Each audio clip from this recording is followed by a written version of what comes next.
This is Baxter, and Baxter was adopted about a month ago from the Humane Society in Omaha, and he just needs a little help with some impulse control. So today we came over to help him really just learn how to have a little bit of manners.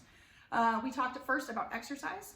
So for Baxter, I think for one of the most beneficial exercises for him is going to be the doggy stairmaster. So what you're going to do is you're going to stand at the top of the stairs, and as best as you can, try and get a treat to go all the way down the stairs. I think eventually you'd be able to just drop it from the left side of the staircase so it goes all the way down. He'll run down to the bottom and then call him back to the top. We use two words for this. When Luca gets to the top of the stairs, we give him a treat and say Canada. When he licks up the treat at the bottom of the stairs, he hears the word Cayman. This gives you a directional command so that you can teach your dog to go up and down the stairs via command words only. The first time you do this, do it so that you max them out. So do it on an empty stomach. Dogs' stomachs aren't attached to anything, so they swing around in their tummies or in their bodies like pendulum. So the first time you do this, do it on an empty stomach and run him up and down the stairs till he will not stop, or till he will stop and he won't go anymore. What you're giving yourself here is a guide. So if it takes him 25 up downs on the stairs to stop, which it's probably going to be more than that. If it takes him 25 to stop, now you know what it takes to wear him out to like 25 to 30% of that. You can do that 3 times a day to put him in a better position. We also talked about some food dispensing toys. I'd like for you to look for a snuffle mat, S-N-U-F-F-L-E. Snuffle mat's going to be a great way to feed him and burn some energy as well. We also really like the Omega Paw treat dispensing ball.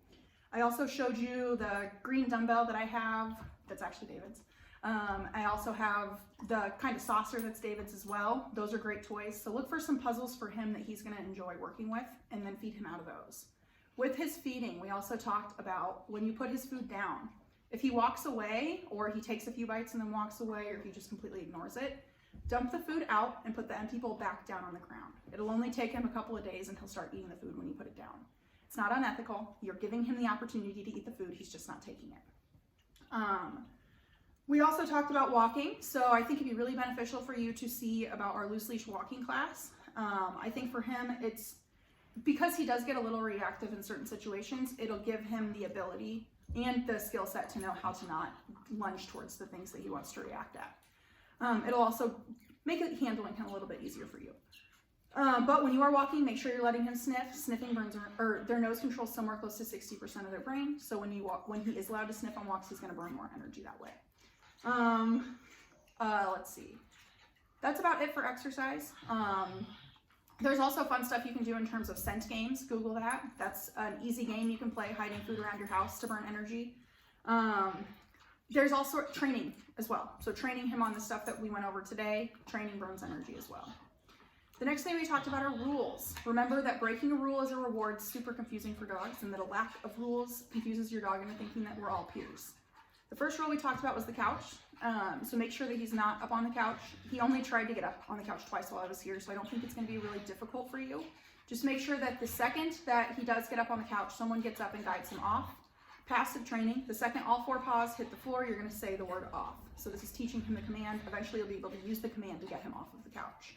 It's going to be the same with him jumping up on people. And remember not to, like I said, not to reward him by inviting him up because he was following the rule. Don't do that. The next rule we talked about was the door. So when he goes outside to go potty, you're going to go to the door. You're going to tell him to sit 1 time. If he sits, open the door and let him out. If he doesn't, sit down in the chair right by the door and wait for 1 minute. Set a timer on your phone because 1 minute passes pretty quickly. And if he then get up and tell him to sit again 1 time. If he sits this time, you can let him out. If not, he's going to wait for 2 minutes, then 4, 8. Shouldn't get much further past that. Eventually you'll do that on the way in. With outside, make sure you're practicing that recall exercise. So at first you're going to go out, you're going to make it as easy as possible, go sit all the way at the bottom of the deck. When he comes to you, give him a treat, say come, go back inside and don't take him with you. A couple minutes later, come outside, go not as far. So maybe it's, you sit at the bottom stair the first time, you're sitting at the top of the bottom set of stairs the next time.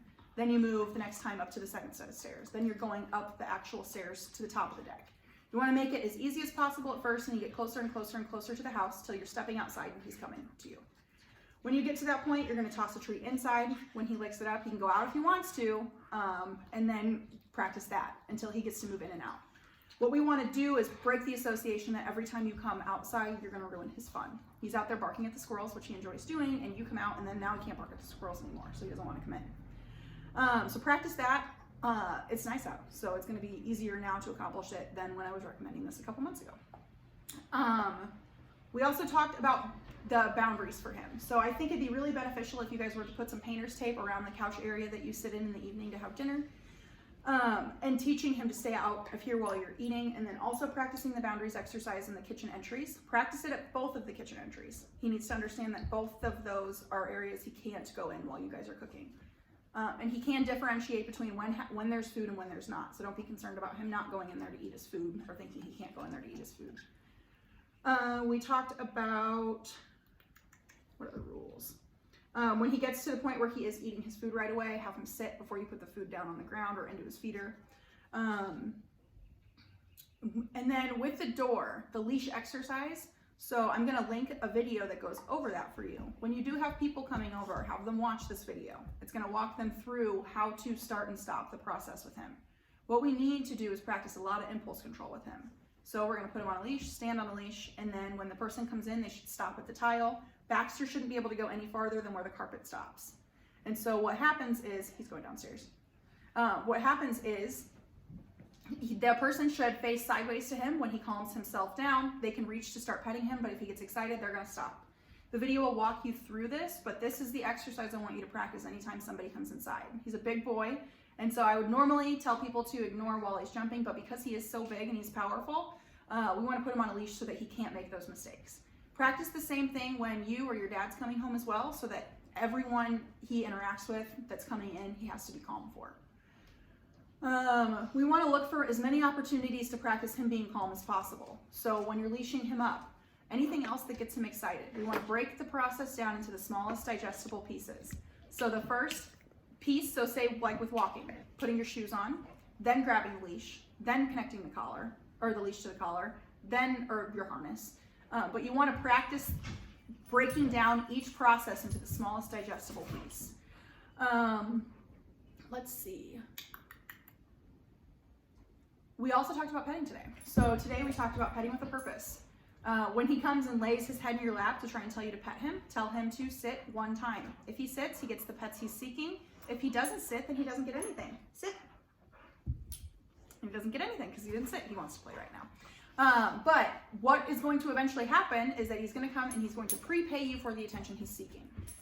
And then it's important at that point that you do pet him and reward him for that. If you don't, he's going to revert back to whatever he was doing before to get the attention. The next thing we talked about was passive training. Passive training meaning rewarding him for the things that we like and being really conscious of not amplifying the things that we don't like. So when he's excited, make sure you're not petting him. But when he comes to you, pet him and say come. When he lays down, pet him and say down or crash, whatever your word is. When he sits by you, pet him and say sit.